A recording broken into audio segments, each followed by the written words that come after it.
जय माँ ब्रह्मचारिणी, ब्रह्मा को दिया ज्ञान। नवरात्रि के दूसरे दिन सारे करते ध्यान।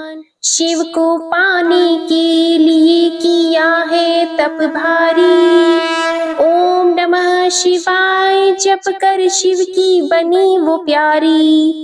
या देवी सर्वभूतेषु ब्रह्मचारी रूपेण संस्थिता। नमस्तस्यै नमस्तस्यै नमस्तस्यै नमो नमः।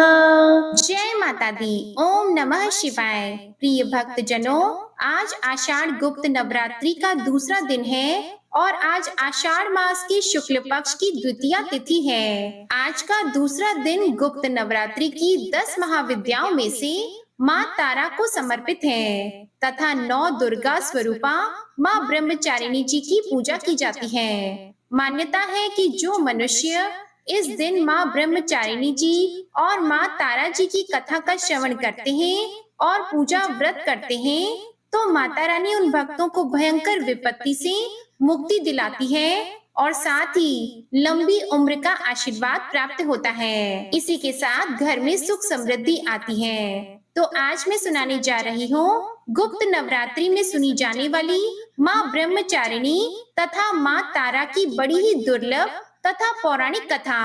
तो आप सभी भक्तजन इन कथाओं को बड़ी ही श्रद्धा और प्रसन्न चित्त मन से सुनिएगा। साथ ही चैनल को सब्सक्राइब, वीडियो को लाइक और कमेंट में जय माता दी जरूर लिखिएगा। बेल आइकन को जरूर प्रेस कीजिएगा। अब आप सुनिए 10 महाविद्याओं में से एक माँ तारा की कथा। माँ तारा का स्वरूप माँ काली के समान कहा जाता है, जिस कारण यह काली कुल में आती है। माँ का यह रूप भक्तों को आर्थिक क्षेत्र में उन्नति, जीवन में मोक्ष प्रदान करने वाला होता है। प्रिय भक्तों, यह कथा उस समय की है जब माता सती अपने पिता के घर जाने के लिए भगवान शिव से जिद करने लगती है, क्योंकि माता सती के पिता राजा दक्ष ने महायज्ञ का आयोजन किया था। उसमें शिव जी को बुलाया ही नहीं। अब यह खबर मिलते ही माता सती अकेले ही यज्ञ में जाना चाहती थी। इसके लिए उन्होंने अपने पति शिव जी से अनुमति मांगी, किंतु उन्होंने मना कर दिया। माता सती के द्वारा बार बार आग्रह करने पर भी शिव जी नहीं माने, तो माता सती को क्रोध आ गया और उन्होंने शिव जी को अपनी महत्ता दिखाने का निर्णय लिया। तब माता सती ने भगवान शिव को अपने 10 रूपों के दर्शन दिए, जिनमें से दूसरी देवी माँ तारा थी। माता रानी के यही 10 स्वरूप 10 महाविद्या कहलाती हैं। माँ काली और माँ तारा के रूप में कई समानताएं हैं, लेकिन कुछ चीजें हैं जो दोनों को अलग रूप प्रदान करती हैं। माँ तारा का वर्ण नीला है, जिस कारण इनका नाम नील सरस्वती भी कहते हैं। इनके सिर पर एक मुकुट है, जिस पर अर्ध चंद्रमा और केश खुले हुए बिखरे हुए हैं। मुंह थोड़ा सा खुला हुआ और आश्चर्यचकित मुद्रा में है। माँ खुले मुख से हंसते हुए भी दिखाई देती है। गले में भगवान शिव की भांति सर्प लिपटे हुए हैं। माँ के 4 हाथ हैं, जिसमें से एक में खड्ग, दूसरे में तलवार, तीसरे में कमल का पुष्प और चौथे में कैंची पकड़ी हुई है। माँ के कुछ विभिन्न रूपों में उनकी एक हाथ में तलवार की बजाय कटोरा पकड़े हुए दिखाई देती है, जिसे खप्पर कहते हैं। कुछ में उनकी जीभ थोड़ी सी बाहर निकली हुई दिखाई देती है, जिसमें से रक्त बह रहा होता है। तो कुछ में उनके हाथ में राक्षस की खोपड़ी भी पकड़ी गई है। माँ के गले में राक्षसों के कटे हुए सिर की माला है, तो नीचे वस्त्र के रूप में बाघ की खाल लपेटे हुए हैं। माँ का यह रूप भीषण होने के साथ साथ अपने भक्तों को अभय प्रदान करने वाला है। माँ तारा की एक कथा समुद्र मंथन से जुड़ी हुई है। सत्य युग में देव दानवों के बीच जब समुद्र मंथन का कार्य चल रहा था, तब उसमें से अथाह मात्रा में विष निकला था। तब सृष्टि को उस विष के प्रभाव से बचाने के लिए भगवान शिव ने उसे पी लिया था। उस विष का प्रभाव इतना ज्यादा था कि भगवान शिव की आंखों के आगे अंधेरा छाने लगा। वे मूर्छित होने ही वाले थे कि देवी दुर्गा ने माँ तारा का रूप धरा और भगवान शिव की माँ के रूप में उन्हें स्तनपान करवाया। माँ तारा के द्वारा स्तनपान करवाए जाने के कारण भगवान शिव के ऊपर विष का प्रभाव कम हुआ और वे पुनः चेतन अवस्था में आ गए। माँ तारा के इस कृत्य से उनका महत्व अत्यधिक बढ़ गया था तथा उन्हें भगवान शिव की माँ की उपाधि मिली थी। इस कारण भक्त माँ तारा को मातृत्व भाव से देखते हैं और उसी रूप में उनकी साधना करते हैं। माँ तारा का रूप अत्यंत भयंकर और डरावना लगता है, लेकिन वे बिल्कुल इसके विपरीत हैं। माँ तारा अपने भक्तों को इस भौतिक और सांसारिक दुखों से पार लगाती है या तारती है, जिस कारण इनका नाम तारा पड़ा। ऐसा कहा जाता है कि सर्वप्रथम महर्षि वशिष्ठ ने माँ तारा की आराधना की थी, इसीलिए तारा को वशिष्ठा आराधिता तारा भी कहा जाता है। वशिष्ठ ने पहले भगवती तारा की आराधना वैदिक रीति से करनी आरंभ की, जो सफल नहीं हो सकी। उन्हें अदृश्य शक्ति में संकेत मिला कि वे तांत्रिक पद्धति के द्वारा उपासना करें। फिर जब वशिष्ठ जी ने तांत्रिक पद्धति का आश्रय लिया, तब उन्हें सिद्धि प्राप्त हुई। प्रिय भक्तों, उग्र होने के कारण उन्हें उग्र तारा भी कहा जाता है। भयंकर से भयंकर कष्ट आदि से भी अपने भक्तों को यह देवी सुरक्षित करती हैं, अतः उन्हें उग्र तारिणी भी कहते हैं। माता रानी की जागरण कथा के अनुसार महाराज दक्ष की दो पुत्रियां तारा देवी और रुक्कम भगवती दुर्गा देवी की भक्ति में अटूट विश्वास रखती थी। दोनों बहनें नियम पूर्वक एकादशी का व्रत किया करती थी और माता रानी के जागरण में एक साथ दोनों भजन कीर्तन सुना करती थी। एकादशी के दिन एक बार भूल से छोटी बहन रुक्कम ने मांस खा लिया। जब तारा देवी को पता लगा तो उन्हें रुक्कम पर बड़ा क्रोध आया और वे बोली कि तू तो मेरी बहन है, परंतु मनुष्य देह पाकर भी तूने नीच योनि के प्राणी जैसे कर्म किए हैं। एकादशी के दिन मनुष्य चावल तक नहीं खाता और तूने मांस खा लिया, इसलिए तू छिपकली बनने योग्य है। मैं तुझे श्राप देती हूँ कि तू कीड़े मकोड़े खाने वाली छिपकली बन जा।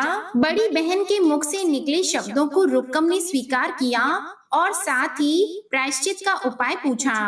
तारा ने कहा, त्याग और परोपकार से सब पाप छूट जाते हैं। अब क्या था, दूसरे जन्म में तारा देवी इंद्रलोक की अप्सरा बनी और छोटी बहन रुक्कम छिपकली की योनि में प्रायश्चित का अवसर ढूंढने लगी। द्वापर युग में जब पांचों पांडवों ने अश्वमेध यज्ञ किया, तब उन्होंने दूत भेजकर दुर्वासा ऋषि सहित 33 करोड़ देवी देवताओं को निमंत्रित किया। जब दूत दुर्वासा ऋषि के स्थान पर निमंत्रण लेकर गया, तो दुर्वासा बोले कि यदि 33 करोड़ देवता उस यज्ञ में भाग लेंगे, तो मैं उसमें सम्मिलित नहीं हो सकता। दूत 33 करोड़ देवताओं का निमंत्रण देकर वापस पहुंचा और दुर्वासा ऋषि का वृतांत पांडवों को कह सुनाया कि वे सब देवताओं को बुलाने के कारण नहीं आएंगे। यज्ञ आरंभ हुआ। 33 करोड़ देवता यज्ञ में भाग लेने आए। उन्होंने दुर्वासा ऋषि जी को न देखकर पांडवों से पूछा कि ऋषि को क्यों नहीं बुलवाया। इस पर पांडवों ने नम्रता सहित उत्तर दिया कि निमंत्रण भेजा था, परंतु वह अहंकार के कारण नहीं आए। यज्ञ में पूजन हवन आदि निर्विघ्न संपन्न हुए। भोजन के लिए भंडारे की तैयारी होने लगी। दुर्वासा ऋषि ने देखा कि पांडवों ने उनकी उपेक्षा कर दी है, तो उन्होंने क्रोध करके पक्षी का रूप धारण किया। चोंच में सांप लेकर भंडारे में फेंक दिया। इसका किसी को कुछ भी पता नहीं चला। वह सर्प खीर की कढ़ाई में गिरकर छिप गया। एक छिपकली जो कि पिछले जन्म में तारा देवी की छोटी बहन थी तथा बहन के शब्दों को स्वीकार कर इस जन्म में छिपकली बनी थी, सर्प का भंडारे में गिरना देख रही थी। उसे त्याग और परोपकार की शिक्षा अब तक याद थी। वह छिपकली घर की दीवार पर चिपकी समय की प्रतीक्षा करती रही। कई लोगों के प्राण बचाने के लिए उसने अपने प्राण न्योछावर कर देने का मन ही मन निश्चय किया। जब खीर भंडारे में दी जाने वाली थी, तो सबकी आंखों के सामने वह छिपकली दीवार से कूदकर कढ़ाई में जा गिरी। इस प्रकार सब लोग छिपकली को बुरा भला कहते हुए खीर की कढ़ाई को खाली करने लगे तो उस समय उन्होंने उसमें मरे हुए सांप को देखा। अब सबको मालूम हुआ कि छिपकली ने अपने प्राण देकर उन सबके प्राणों की रक्षा की है। इस प्रकार उपस्थित सभी सज्जनों और देवताओं ने उस छिपकली के लिए प्रार्थना की कि उसे सब योनियों में उत्तम मनुष्य योनि प्राप्त हो तथा अंत में मोक्ष को प्राप्त करे। तीसरे जन्म में वह छिपकली राजा स्पर्श के घर कन्या बनी। दूसरी बहन तारा देवी ने फिर मनुष्य का जन्म लेकर तारामती नाम से अयोध्या के प्रतापी राजा हरिश्चंद्र के साथ विवाह किया। राजा स्पर्श ने ज्योतिषियों से कन्या की कुंडली बनवाई। ज्योतिषियों ने राजा को बताया कि कन्या राजा के लिए हानिकारक सिद्ध होगी, शकुन ठीक नहीं है, इसलिए आप इसे मरवा दीजिए। तब राजा बोला कि लड़की को मारना बहुत बड़ा पाप है, मैं उस पाप का भागी नहीं बन सकता। तब ज्योतिषियों ने विचार कर राय दी कि हे राजन, आप एक लकड़ी के संदूक में ऊपर से सोना चांदी आदि जड़वा दें, फिर उस संदूक के अंदर लड़की को बंद करके नदी में प्रवाहित कर दीजिए। सोना चांदी जड़ित लकड़ी का संदूक अवश्य ही कोई लालच से निकाल लेगा और आपकी कन्या को भी पाल लेगा। ऐसे में आपको किसी प्रकार का पाप भी नहीं लगेगा। इस प्रकार नदी में बहता हुआ संदूक काशी के पास एक हरिजन को दिखाई दिया। वह संदूक को नदी से बाहर निकाल लाया। जब उसे खोला तो उसमें सोने चांदी के अलावा रूपवान कन्या भी दिखाई दी। उस हरिजन की कोई संतान नहीं थी। जब उसने अपनी पत्नी को वह कन्या दी तो उसकी खुशी का ठिकाना नहीं रहा। उसने अपनी संतान के समान ही बच्ची को हृदय से लगा लिया। भगवती की कृपा से उसके स्तनों में दूध उतर आया। पति पत्नी ने प्रेम से कन्या का नाम रुक को रख दिया। जब वह कन्या विवाह योग्य हुई तो उसका विवाह किया गया। इस प्रकार पहले जन्म की रुक्मण, दूसरे जन्म की छिपकली तथा तीसरे जन्म में रुक्को बन गई। रुक्को की सास महाराज हरिश्चंद्र के घर साफ सफाई करने जाया करती थी। एक दिन वह बीमार पड़ गई। तब रुक्को महाराज हरिश्चंद्र के घर काम करने के लिए पहुंच गई। महाराज की पत्नी तारामती ने जब रुक्को को देखा तो वह अपने पूर्व जन्म के पुण्य से उसे पहचान गई। तब तारामती ने रुक्को से कहा कि हे बहन, तुम यहाँ मेरे पास आकर बैठो। महारानी की बात सुनकर रुक्को बोली कि रानी जी, मैं नीच जाति की भीलनी हूँ, भला मैं आपके पास कैसे बैठ सकती हूँ। तब तारामती ने कहा, बहन, पूर्व जन्म में तुम मेरी सगी बहन थी। एकादशी का व्रत खंडित होने के कारण तुम्हें छिपकली की योनि में जाना पड़ा था। जो होना था वह हो चुका है। अब तुम इस जन्म को सुधारने का उपाय करो तथा भगवती माँ वैष्णो दुर्गा की सेवा करके अपने इस जन्म को सफल बनाओ। यह सुनकर रुक्को बड़ी प्रसन्न हुई और उसने उपाय पूछा। रानी ने बताया कि वैष्णो माता सब मनोरथों को पूरा करने वाली है। जो लोग श्रद्धा पूर्वक माता का पूजन और जागरण करते हैं उनकी सभी मनोकामनाएं पूर्ण हो जाती हैं। तब रुक्को खुश होकर माता की मनौती करते हुए बोली कि हे माता, यदि आपकी कृपा से मुझे एक पुत्र प्राप्त हो जाए तो मैं भी आपका पूजन और जागरण करवाऊंगी। प्रार्थना को माता ने स्वीकार कर लिया। फल स्वरूप 10वें महीने उसके गर्भ से एक अत्यंत सुंदर बालक ने जन्म लिया। परंतु दुर्भाग्यवश रुक्को को माता का पूजन और जागरण कराने का ध्यान नहीं रहा। परिणाम यह हुआ कि जब वह बालक 5 वर्ष का हुआ तो उसे एक दिन तेज बुखार आ गया और तीसरे दिन चेचक यानी माता निकल आई। रुक्को दुखी होकर अपने पूर्व जन्म की बहन तारामती के पास गई और बच्चे की बीमारी का सब हाल कह सुनाया। सब बातें सुनकर तारामती ने कहा कि तू जरा ध्यान देकर देख कि तुझसे माता के पूजन में कोई भूल तो नहीं हुई। इस पर रुक्को को 6 वर्ष पहले की बात का ध्यान आ गया और उसने अपना अपराध स्वीकार किया और कहा कि बच्चे को आराम आने पर अवश्य जागरण करवाऊंगी। भगवती की कृपा से बच्चा दूसरे दिन ही ठीक हो गया। तब रुक्को ने देवी के मंदिर में जाकर पंडित जी से कहा कि मुझे अपने घर माता का जागरण करवाना है। तब पंडित जी बोले कि रुक्को, 5 रुपए दे जा, हम तेरे नाम से यही मंदिर में जागरण करवा देंगे। तू नीच जाति की स्त्री है, इसलिए हम तेरे घर चलकर देवी का जागरण नहीं कर सकते। तब रुक्को ने कहा कि हे पंडित जी, माता के दरबार में तो ऊंच नीच का कोई विचार नहीं होता। वे तो सभी भक्तों पर समान रूप से कृपा करती हैं, इसलिए आपको कोई ऐतराज नहीं होना चाहिए। इस पर पंडितों ने आपस में विचार कर कहा कि यदि महारानी तारामती तुम्हारे जागरण में पधारे तो हम भी स्वीकार कर लेंगे। यह सुनकर रुक्को महारानी तारामती के पास गई और सब वृतांत कह सुनाया। तारामती ने जागरण में शामिल होना सहर्ष स्वीकार कर लिया। जिस समय रुक्को पंडित से यह कहने गई कि महारानी जागरण में आएंगी, उस समय सेना नाई ने यह सुन लिया और महाराज हरिश्चंद्र को जाकर सूचना दी। राजा ने सेना नाई से सब बात सुनकर कहा कि तेरी बात तो झूठी है, महारानी हरिजनों के घर जागरण में नहीं जा सकती। फिर भी परीक्षा लेने के लिए राजा ने रात को अपनी उंगली का थोड़ा चीरा लगा लिया, जिससे नींद नहीं आए।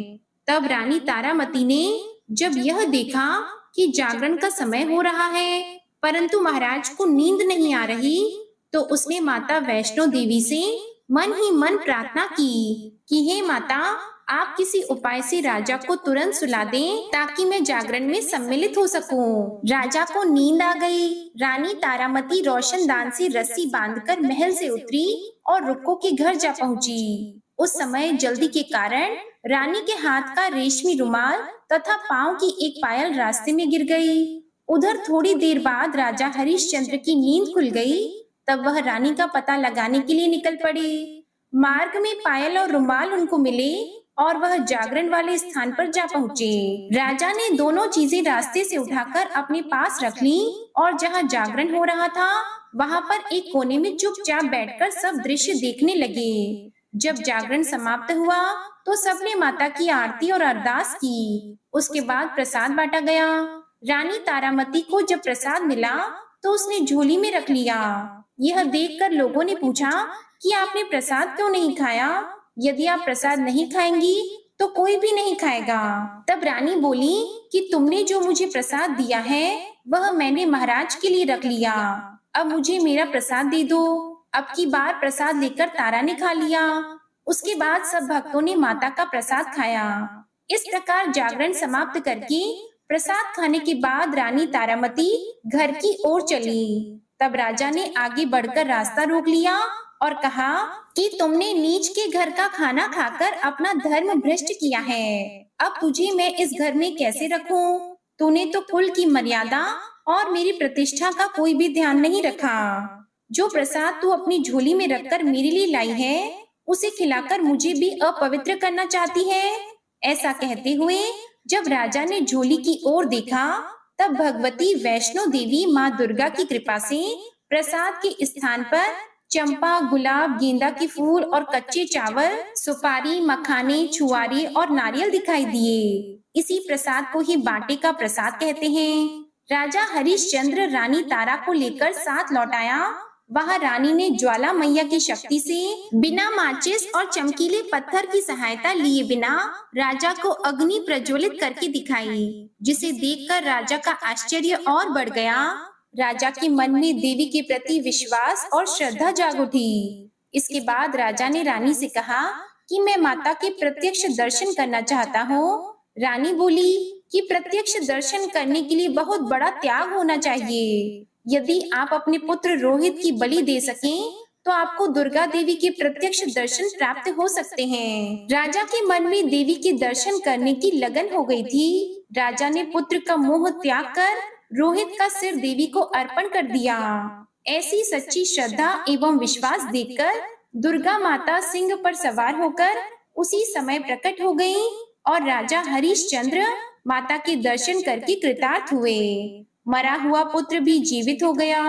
उन्होंने विधि पूर्वक माता का पूजन करके अपराधों की क्षमा मांगी और सुखी रहने का आशीर्वाद देकर माता अंतर ध्यान हो गई। राजा ने तारामती की भक्ति की प्रशंसा करते हुए कहा कि हे तारा, मैं तुम्हारे आचरण से अति प्रसन्न हूँ। मेरे धन्य भाग जो तुम मुझे पत्नी के रूप में प्राप्त हुई हो। इसके बाद राजा हरिश्चंद्र ने भव्य मंदिर तैयार करवाया। रानी तारा देवी एवं रुक्मण दोनों मनुष्य योनि से छूटकर देवलोक को प्राप्त हुई। माता रानी के जागरण में तारा रानी की इस कथा को जो मनुष्य विधि पूर्वक पढ़ता है या सुनता है, उसकी सभी मनोकामनाएं पूर्ण होती हैं, सुख और समृद्धि बढ़ती है, शत्रुओं का नाश होता है और सर्व मंगल होता है। जय माता दी। ओम नमः शिवाय। हर हर महादेव। जय माता दी। प्रिय भक्त जनों, अब आप सुनेंगे गुप्त नवरात्रि के दूसरे दिन सुनी जाने वाली माँ ब्रह्मचारिणी की कथा। माँ ब्रह्मचारिणी देवी का स्वरूप पूर्ण ज्योतिर्मय एवं अत्यंत भव्य है। उनके दाहिने हाथ में जप की माला और बाएं हाथ में कमंडलू रहता है। अपने पूर्व जन्म में जब ये हिमालय के घर पुत्री के रूप में उत्पन्न हुई थी, तब नारद जी के उपदेश से उन्होंने भगवान शंकर जी को पति के रूप में प्राप्त करने के लिए अत्यंत कठिन तपस्या की थी। इसी दुष्कर तपस्या के कारण इन्हें तपस्चारिणी अर्थात ब्रह्मचारिणी नाम से अभिहित किया गया। 1000 वर्ष उन्होंने केवल फल मूल खाकर व्यतीत किए और 100 वर्षों तक केवल शाक पर निर्वाह किया था। कुछ दिनों तक कठिन उपवास रखते हुए देवी ने खुले आकाश के नीचे वर्षा और धूप के भयानक कष्ट सहे। इस कठिन तपस्या के बाद 3000 वर्षों तक केवल जमीन पर टूटकर गिरे हुए बेल पत्रों को खाकर वे भगवान शिव की आराधना करती रहीं। इसके बाद उन्होंने सूखे बेल पत्रों को भी खाना छोड़ दिया और कई हजार वर्षों तक वे निर्जल और निराहार तपस्या करती रहीं। पत्तों को भी खाना छोड़ देने के कारण उनका एक नाम अर्पणा भी पड़ गया। कई हजार वर्षों की इस कठिन तपस्या के कारण ब्रह्मचारिणी देवी का शरीर एकदम क्षीण हो गया। उनकी यह दशा देखकर उनकी माता मैना अत्यंत दुखी हुई और उन्होंने उन्हें इस कठिन तपस्या से विरक्त करने के लिए आवाज दी, ओ माँ। तब से देवी ब्रह्मचारिणी का एक नाम उमा भी पड़ गया। उनकी इस तपस्या से तीनों लोकों में हाहाकार मच गया। देवता, ऋषि, सिद्धगण, मुनि सभी देवता ब्रह्मचारिणी की इस तपस्या को अभूतपूर्व पुण्य कृत्य बताते हुए उनकी सराहना करने लगे। अंत में पितामह ब्रह्मा जी ने आकाशवाणी के द्वारा उन्हें संबोधित करते हुए प्रसन्न स्वर में कहा, हे देवी, आज तक किसी ने ऐसी कठोर तपस्या नहीं की जैसी तुमने की है। तुम्हारे इस अलौकिक कृत्य की चारों ओर सराहना हो रही है। तुम्हारी मनोकामना सर्वतोभावेन परिपूर्ण होगी। भगवान चंद्रमौली शिव जी तुम्हें पति रूप में प्राप्त अवश्य होंगे। अब तुम तपस्या से विरत होकर घर लौट जाओ। शीघ्र ही तुम्हारे पिता तुम्हें बुलाने आ रहे हैं। भक्त जनों, माँ ब्रह्मचारिणी की इस कठोर तपस्या को देखते हुए भगवान शिव जी ने कई बार उनकी परीक्षा भी ली। उस परीक्षा में देवी माँ उत्तीर्ण हुई और इससे प्रसन्न होकर महादेव भगवान भोलेनाथ ने माता ब्रह्मचारिणी को अपनी अर्धांगिनी स्वीकार किया, उन्हें आशीर्वाद दिया तथा उनसे विवाह किया। माँ दुर्गा का यह दूसरा स्वरूप भक्तों और सिद्धों को अत्यंत फल देने वाला है। उनकी उपासना से मनुष्य में तप, त्याग, वैराग्य, सदाचार और संयम जैसे गुणों की वृद्धि होती है। जीवन के कठिन संघर्षों में भी व्यक्ति अपने कर्तव्य से विचलित नहीं होता। माँ ब्रह्मचारिणी देवी की कृपा से उसे सर्वत्र सिद्धि और विजय की प्राप्ति होती है। लालसाओं से मुक्ति के लिए माँ ब्रह्मचारिणी का ध्यान लगाना बहुत ही श्रेष्ठ माना जाता है। दुर्गा पूजा के दूसरे दिन इन्हीं के स्वरूप की उपासना की जाती है और इसी दिन साधक का मन स्वाधिष्ठान चक्र में उपस्थित होता है। इस चक्र में अवस्थित चित्त वाला योगी ब्रह्मचारिणी जी की कृपा और भक्ति सहज ही प्राप्त कर लेता है। प्रेम से बोलिए माता ब्रह्मचारिणी की जय। जय हो माँ शारदा जय माँ भवानी। अब आप सुनिए दुर्गा चालीसा पाठ। नमो नमो दुर्गे सुख करनी, नमो नमो दुर्गे दुख हरनी। निरंकार है ज्योति तुम्हारी, तिहु लोक फैली उजियारी। शशि ललाट मुख महाविशाला, नेत्र लाल भ्रिकुटी विकराला। रूप मातु को अधिक सुहावे, दर्श करत जन अति सुख पावे। तुम संसार शक्ति ले कीना, पालन हेतु अन्न धन दीना। अन्नपूर्णा हुई जगपाला, तुम ही आदि सुंदरी बाला। प्रलय काल सब नाशनहारी, तुम गौरी शिव शंकर प्यारी। शिव योगी तुम्हारे गुण गावे, ब्रह्म विष्णु तुम्हें नित ध्यावे। रूप सरस्वती को तुम धारा, दे सुबुद्धि ऋषि मुनिन उबारा। धरयो रूप नरसिंह को अम्बा, परगट पई फाड़ कर खम्बा। रक्षा करी प्रहलाद बचायो, हिरण्याक्ष को स्वर्ग पठायो। लक्ष्मी रूप धरो जग माही, श्री नारायण अंग समाही। क्षीर संधु में करत विलासा, दया सिंधु दीजे मन आसा। हिंगलाज में तुम्ही भवानी, महिमा अमित न जात बखानी। मातंगी अरुधुमावती माता, भुवनेश्वरी बगला सुखदाता। श्री भैरव तारा जगतारिणी, छिन्न भाल भव दुख निवारिणी। के हरि वाहन सोह भवानी, लांगुर वीर चलत अगवानी। कर में खप्पर खड़ग विराजी, जाको देख काल डर भाजी। सोहे अस्त्र और त्रिशूला, जाते उठत शत्रु ही शूला।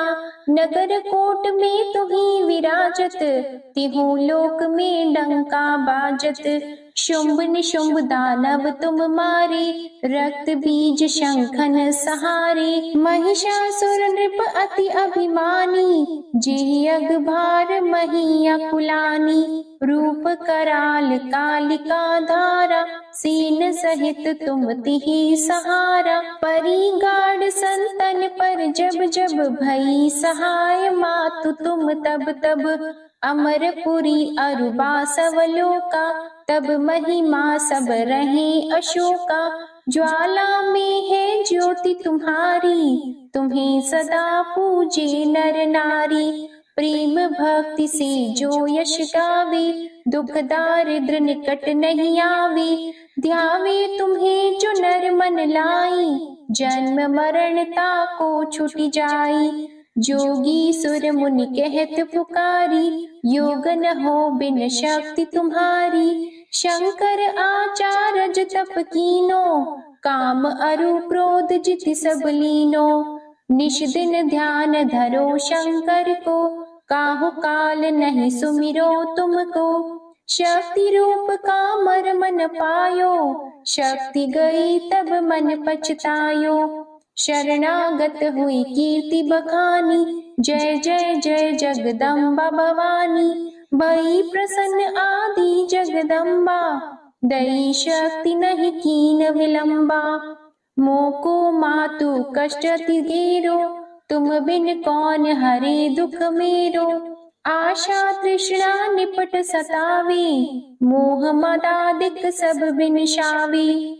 शत्रु नाश कीजे महारानी, सुमिरो एक चित तुम्हें भवानी। करो कृपा हे मातु दयाला, रिद्धि सिद्धि दे करहु निहाला। जब लगी ज्यों दया फल पाऊं, तुम्हरो यश मैं सदा सुनाऊं। दुर्गा चालीसा जो कोई गावे, सब सुख भोग परम पद पावे।